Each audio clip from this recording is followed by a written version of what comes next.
ñu ngi leen di nuyu di leen jaajëfal yéen ñuy suivre chaîne bi di Xalaat TV ñu leen di dalalaat ci seen jàngatu bés bi. tey dañuy ñëw ci suñu deuxième partie jàngat ñeel élection locale yi ñu génn première partie bi électeurs yi lañ ko jagleeloon ndax souvent Sénégal gannaaw élection yi ci candidat élu yi la ñuy gën a focaliser wu que électeurs yi mooy indi nga falu ba noppi fàttali la faloon donc ñu décidé woon wax d'abord ci électeurs yooyee leeral seen niveau de maturité ba ñi nga xam ne ñoom la ñu fal bees ak ñi ñàkk comprendre que ni peuple bi noppi na ngir prendre son destin en main moo xam ngay pouvoir wala opposition. buñ ci noppee nag door a ñëw ci bilan candidat yi coalition yi mënuñoo nag dajal ñëpp mais dañuy focaliser wu ci coalition candidat ak zone yi ëppoon enjeu ak quelques dossiers yi juróon coow mbaa polémique. buñ doon nag tënk élection locale yi weesu ci benn baat mooy recomposition maanaam bu doon po mën nañ ñi dañoo séddalewaat carte yi loolu moom faaw nga lànk ba ñu ubbi say bët ngir mën koo ñàkk a seetlu benn mooy coalition Yewwi Askan Wi mi prouvé que ni ñooy la grande coalition de l'opposition ndax werante amoon na ci gannaaw ba PDS génnee ci coalition boobilee beneen parti ci opposition bi itam formé seen coalition élection yi waroon nag définir kan ci ñoom moo détenir la majorité. mu am aussi yeneen candidat yoo xam ni duñu ay politiciens professionnels comme Serigne Mboup yu ràññeeku ci élection yu weesu loolu aussi ban jàngat lañ ci mën a def ndax dañ ñoo yàgg gëmloo ni ngir occuper ndombal tànk ci réew mi faaw nga am bac plus nangam léegi ndax falum Serigne Mboup ñëwul kase discours boobu noonu. ci côté pouvoir bi nag ñoom nee nañ tey la seen doole gën a bari minimiser nañ li xew dem nañ sax ba naan Dakar Thiès Ziguinchor Kaolack mosu leen tere nelaw xamoon nañ ni duñ ko gañee te moonte néewul woon discours bii lañ doon tenir ñoom avant élection yi. les magouilles de Sonko il a très tôt déjoué les manœuvres de Sonko qui voulait utiliser les gens parce qu'il n'y avait pas de candidat.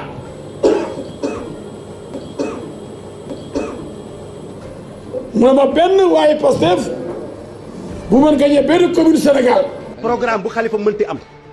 est-ce que ñun maire yi fi nekk ñun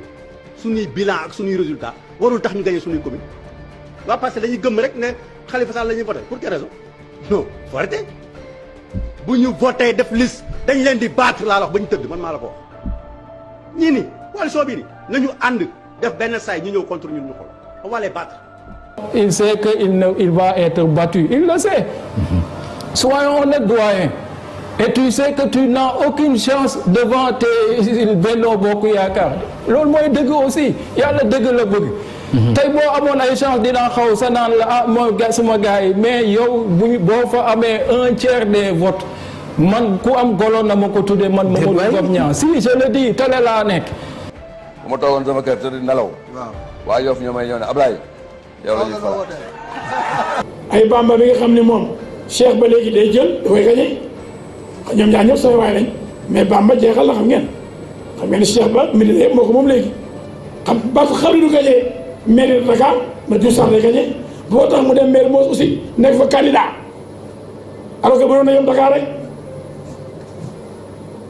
moo tax waa Pastef ñoom ñu ko woteel mais Mbour. donc lii moo paradoxal maanaam avant élection yi ngeen taxaw fépp nit ñi amuñu benn chance pour gagner gis ngeen kenn ci ñoom ne bu docteur Cheikh Dieng bu wàllu Sénégal amee 1/3 des votes moom ko am golo Sénégal na ko tuddee. finalement docteur Cheikh Dieng récolté 33% des votes ci kanam Abdoulaye Timbo actuellement nag ci ville bu Pikine hold-up électoral moo fa nekk di am maanaam wëlbati carte yi ngir jiital Abdoulaye Timbo ndax xaar ñu woon docteur Cheikh Dieng gannaaw bu ñu rejeté wu liste Yewwi Askan Wi ci ville bu Pikine.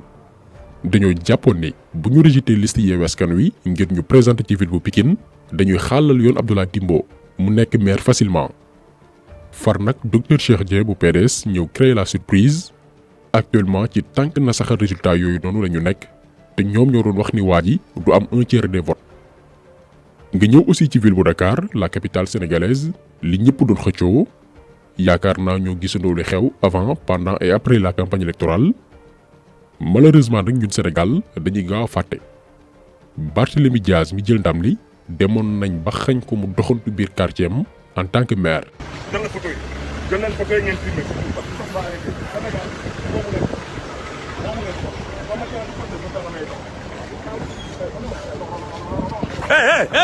Non. Comme vous le constatez, hein, service de l'ordre, le maire day génn di dem ñu ne ko du jàll voilà mais on a le droit de marcher non mais dóor. Barthélémy Dias nag ñun jàpp nañ ni mérite bu mu am ci élection yu weesu mooy déjouer campagne de dénigrement bi ñu doon mëne contre moom maanaam boo dee sénégalais boo xam ni doo gëstu yow li la média yi di woon dong ngay contenté wu moom ngay gëm ki ñu lay présenté mooy benn nitu fitna ku bari ay ku bëggul jàmm. gis nañ ci période campagne bi ay chroniqueur toog ci télévision ne votel Soham El Wardini mbaa Diouf Sarr moo gën pour Dakar te pourtant il suffit que nga dem Mermoz Sacré-Cœur ki ñu naan mënul yor Dakar ndax opposant la xeex ak xuloo la gën a mën kooku noonu dafa présenter bilan espace de loisir ngir xale yi mën a épanouir ak complexe sportif plus de 1700 élèves junne ak juróom-ñaari téeméer rek élèves ak étudiants yoo xam ni moo leen jël en charge ñuy jàng di def formation gratuitement mu participer ci defaraat ay mosquées yu Mermoz ak construction wu yeneen lieux de culte comme ay église ak juma finance ay formation wu jigéen ngir ñu mën a autonome jàppale seen borom kër rax ci dolli defaraat mbedd yu bare bari waxuñu dara mais période Covid-19 bi ni mu ko gérer ci commune am en tant que maire état sax mënoon na ci inspiré wu ci organisation ak transparence mais fexe nañ ba nëbbuñu lii lépp ci moom présenté ñu benn waay boo xam ni nee nañ politique am yépp yee fitna la moo tax ñu ne méritu Barthélémy Dias ci élection yu weesu mooy fexe ba malgré campagne de propagande bi ñu doon mëne contre moom mu sortir la tête haute gagné avec plus de 173 000 voix rawee ki ñu doon wax naan mooy le favori moom la sondage yi jox victoire rawee ko plus de 90 000 voix maanaam ñi voté loon Diouf Sarr ci local yi weesu bu ñu leen mayoon ñu voté ñaari yoon Barthélémy Dias mooy gagné ville bu Dakar maanaam ndekis ñoom ñaar seen diggante amul woon compétition amul woon concurrence. buñ fa jógee ñu dem Kaolack ak kii di Serigne Mboup di seen nouveau maire moom mi nga xam ne dafa bokk ci doomi réew yi jàpp ni gannaaw ba ñu defee seeni preuve ci wàllum entrepreneuriat xëyu ndaw yi ak participer ci économie bu Sénégal dañoo gëm ne war nañu mën a faire valoir seen expertise ci anam gi réew mi di fonctionner. xawma kan mais ñun fierté bu rëy la ñu amoon ba ñu déggee woon ni dafay présenté wu ngir jël ville bu Kaolack lan moo tax benn mooy ñi mel ni moom dañoo dindi théorie bi wax naan dugg école nasaraan si dong mooy tax nga tekki comme ni ko sénégalais yu bari dippee ci zaahir doon milliardaire créer ay entreprise di dagg bu ma gàcce ñu mel ni moom dañoo ñëw wane ni doomi Sénégal mën naa génnee daare Koki gëm boppam bañ am complexe samp dara di dox di màgg ndànk bu bokk ci ñuy doxal économie bu Sénégal moom ak yeneeni moromam dañoo ñëw dindi complexe boobu noonu ci doomi daara mu dem ba ni dafay dugg ci politique waa Kaolack wóolu ko def ko seen maire waaye li tax élection am solo mooy sas wu rëy a rëy la ngir wan Sénégal que ni defar sa dëkk mbaa defar sa réew aajowul présenter sénégalais yi CV wu dizaine de pages mbir mi volonté la jub ak bëgg li ngay def te gëm nañ ni bu réussir li mu namm Kaolack dina am lu bari lu mu soppi ci bedd gi ñuy bedd yenn catégorie sénégalais yi nga xam ni république bii ñu importé jëlee ko bitim réew daf leen a seppi ci yoruñu réew mi gannaaw ba ñu amee indépendance di leen woowe ay analphabète maanaam ku jaarul ci école Jules Ferry bii amoo xel amoo xalaat alors que muus compétence aajowul ci dégg làkk sàngam déjà lu baree ngi soppeeku ndax 50 ans ci ginnaaw kenn xalaatulu na ab doomi daara toog ci plateau télévision di def ay analyse sociopolitique ci kàllaama gu leer naññ gi Sénégal yi dégg tey Cheikh Bara Ndiaye dindi na mythe boobu noonu dem sax ba ëpp crédibilité yenn chroniqueurs yi tey benn Serigne Mboup soobu ci langue politique bi waa Kaolack wóolu ko jàpp nañ ne réussitam dina ubbiwaat beneen page ci histoire politique bu Sénégal. buñ ci noppee ñu dem Ziguinchor ak Pawlum Ousmane Sonko en tant que maire ñun personnellement Ziguinchor li fa amoon jàppeñ ko woon sax élection vraiment duñu sax attardé wu ci résultat yi ndax gis nañ ni formalité dong la woon ngir dëggal dooleem foofu noonu la preuve li Sonko passé ci campagne bi di dem ci yeneen dëkk ngir dooleel yeneen candidat passé wu ko Ziguinchor mais ñun li attiré suñu attention ci kaw Ousmane Sonko ci élection locale yi mooy du ci campagne bi du ci falin bi mais benn discours bu mu tenir ba muy annoncé candidature am ndax ñu bari gisoon nañ ni jël 3e ci élection présidentielle en 2019 wëlbatiku nekk chef de l'opposition d'habitude ku toll ci situation bii sa xel ci fauteuil présidentiel bi dong lay nekk dootoo gis lu dul nekk président mais dañ ko laaj lan moo tax nga nekk ci position bi di yóotu maire mu ne tollooguma fu may xeebee doon maire loolu liñ ci jàng mooy malgré mbooloo mi succès politique bi coow li ak représentativité bi mi ngi garder ba tey la tête sur les épaules te dal bii dafa baax ci kuy wut rawatina moom ci situation bi mu nekk te ñun li tax ñu gëm ni nekk maire lu am solo la ci li koy xaar ci kanam mooy dafa benn politique bu mu jaay sénégalais yi ba ñu bari gëm ko ci loolu donte nag doon président ak doon maire du benn mais Ziguinchor tey exercice la pour moom ngir expérimenter vision ak programme bi mu namm Sénégal gis nañu itam ni am na chance bu maire yu baree bari amul mooy ay jeunes yoo xam ni dañoo adopté projet am la preuve mooy vacances citoyennes yu weesu jël na ndaw yu bari yóbbu leen ñu bàyyi volontairement même ndaw yooyu noonu la parteem di soxla koppar muy Pastef en moins de 24 heures ñu dajaleel ko plus de 120 millions teg ci table bi ci réew moo xamante nii lu ñu miin mooy politicien mooy génn ci poche am di jox doomi aadama yi mais moom c'est le contraire lii li muy tekki mooy Ousmane Sonko en tant que maire bu Ziguinchor dañ leen di rek jox benn exemple bu amoon benn projet d'assainissement wala defaraay yoon li wóor mooy dina am ay patriotes yu ko mën a tëggal plan d'assainissement wala voirie bu jaar yoon doon ay ingénieur te mairie bi du ci dépenser dërëm bu soxla woon également main d'œuvre par exemple gas ay mbedd dina am ñu volontaire u def liggéey bi sans ñu fay leen parce que ñoom gis Ousmane Sonko réussir mission bi ñu ko sas ba présenté ko Sénégalais yi luy dong doy na leen payoor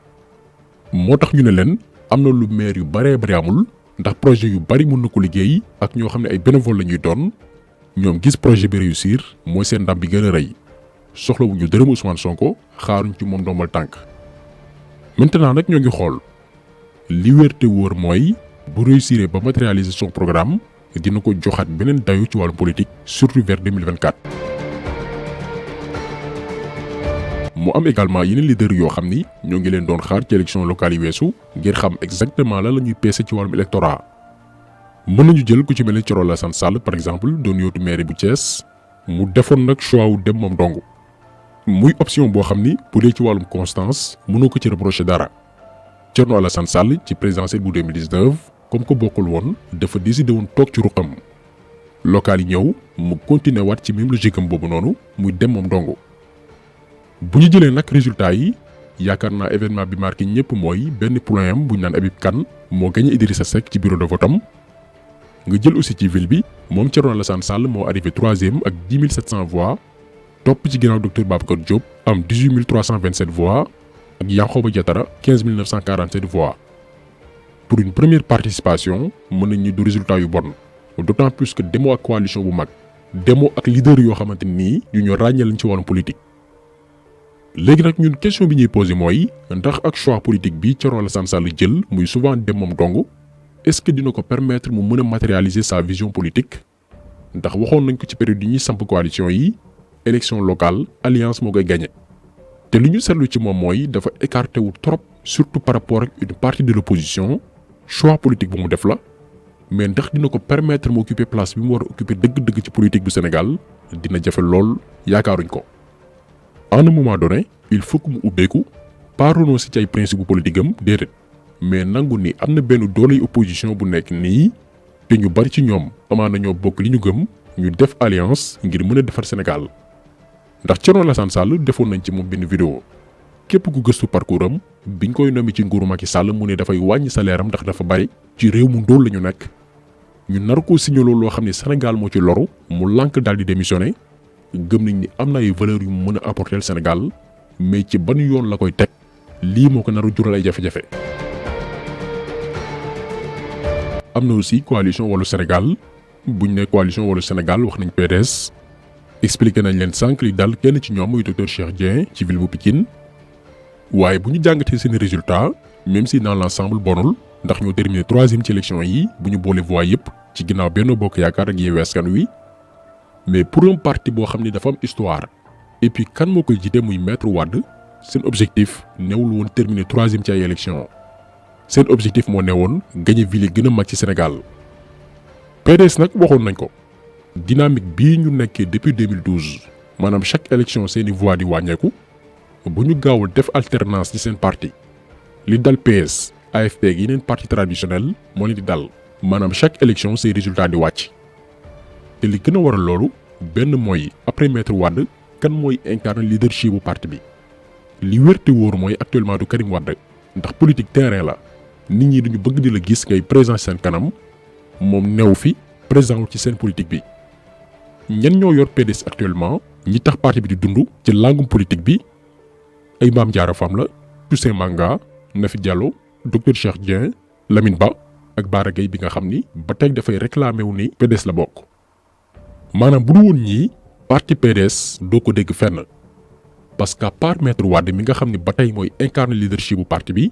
amul keneen ku ñu dëggal samp ko ngir parti bi mën a renouveler wu jëlaat beneen yoon rax ci dolli parfois seen taxawaay ci opposition bi waxoon nañ ko doo ko mën a comprendre doo xam lu mu doon ba ci Bara Gaye bi nga xam ne tey bokk na ci les figures yi gën a am solo ci PDS ñoom waa PDS naruñu ko woon investir biir Yeumbeul Sud en tant que maire sortant ndax ay problème interne ndax lan am na ñu ne warul nekk numéro 2 PDS piège boobu noonu la Bara Gaye retourné coalition bu ñu bëgg a taxawal ci opposition bi ñoom waa PDS ñooy indi ay benke ñenke ba mu tas defoon nañ ko ci législative yu 2017 locales yi ci mujj ak Yewwi Askan Wi imposé loo xam ne xel mënu koo nangu ñu wax ñu ne ñooy deuxième force politique ci réew mi ñoo ëpp doole ci opposition bi waaye ba ñu demee seen yoon fa ñu mujj gis nañ ko nekkatuñu deuxième force kon nañu xoolaat seen bopp te pourtant bu ñu nangu woon ni la fi newoon newatu fi am na beneen force bu judd ci position bi yàllaa ko dogal ndax politique du nax sa bopp bu ñu nangu woon loolu noonu ñu taxawal opposition bu rëy rëy ku ci mel ni Mame Diarra Fam dafay nekk meeru ginnaaw raay ak Yewwi Askan Wi ndax daf ko mérité gannaaw taxawaay bi mu am assemblée nationale docteur Cheikh Dieng du am ay jafe-jafe ngir gagner commune am parce que présenté na fa bilan kon jàpp nañ ni ñoom naam am nañ ay résultats yu acceptable mais war nañu def tuuti recul xam ne doole baa ngi wàññeeku langue politique baa ngi daw ak vitesse bu jéggi dayo te bu ñu dabul du baax ndax mënoo compter ci leader boo xamante ni new fi pendant que ñeneen ñoo ngi liggéey nañu xool ñi nekk ci biir réew mi ñu samp leen dëggal leen ne kii moo leaderu parti bi kii ak kii moo topp ci moom sinon parti bi dafay gën a régressé wu di dellu ginnaaw. nga jël également Bougane moo ne woon candidat wu coalition Gëm Sa Bopp ci maire bu Mermoz Sacré-Cœur ngir wutu Barthélémy Diaz gannaaw moom Bougane ba ñu rejeté listam ci ville bu Dakar mais Bougane mi ngi arrivé 6e ci juróom-benneelu place bi ak 675 voix topp ci ginnaaw Yewwi Askan Wi am 5227 voix Benno Bokk Yaakaar 1357 voix Gox Yu Bees 1245 PS 1192 ak coalition avec 678 voix Alioune Mar ak Bamba Fall mu ne nit ñu sauver les meubles déjà ay maire lañu woon seen dëkk muy Rufisque ak Médina donc pour présenter waat ñu dem ak liste Gëm Sa Bopp bu ñu focaliser nag ci Bougane jàngat bi ñu ciy def mooy li mu perte ci temps ba ñuy composer coalition yi moo bari maanaam période bi coalition yi di xool ku ñuy investir ci goxe goxaat yi Bougane moom mi ngi organiser ay conférence de presse naan jàppali Yewwi bàyyi Askan Wi couleur bi verte rouge wala magenta lañ ko def lu tax doonul mboq wala bleu maanaam niveau bi dafa baawul trop te genre démarche bii xëy na jàppoon na ni dina ko permettre caméra yëpp braqué wu ci moom parce que Bougane aussi expert en communication ay stratégie de victimisation la woon ne waa Yewwi Askan Wi nii ak nii bu ko defee sénégalais yërëm ko comme ni ko Soham El Wardini defee woon bi ñu tànnee Barthélémy Diaz mais malheureusement moom Bougane stratégie de victimisation boobu noonu mu mëne woon contre Yewwi Askan Wi dafa mujj doon une mauvaise communication maanaam genre démarche yooyu nit ñi dañuy dem ba jéppi la doon candidat ci commune am 675 voix du résultat bu baax bu ñu waxantee dëgg ndax réew mi aussi faaw ñu bàyyi naxante bi te amaan na Bougane bu teeyoon bàyyi détail nekk candidat Yewwi Askan Wi ca Mermoz Sacré-Cœur tey mooy doon seen maire mais finalement doo xam ban jeu lay joué tey li taxoon waa Yewwi Askan Wi ne ko signature ak réserve amul da ngay adhéré ci charte yi ñu tëral wala nga dem parce que xamoon nañ ni ak Bougane lu ñu war a waxtaanee 1 heure de temps ku ne dem ñibbi dinañ fa passer journée lëmm pour ay détails parce que moom il faut que mu wane boppam. Bougane en tant qu'entrepreneur chef d'entreprise jaar-jaaram modèle la mën na inspirer jeunes yu bare bari ci ku xam fi mu dooree ak li mu réalisé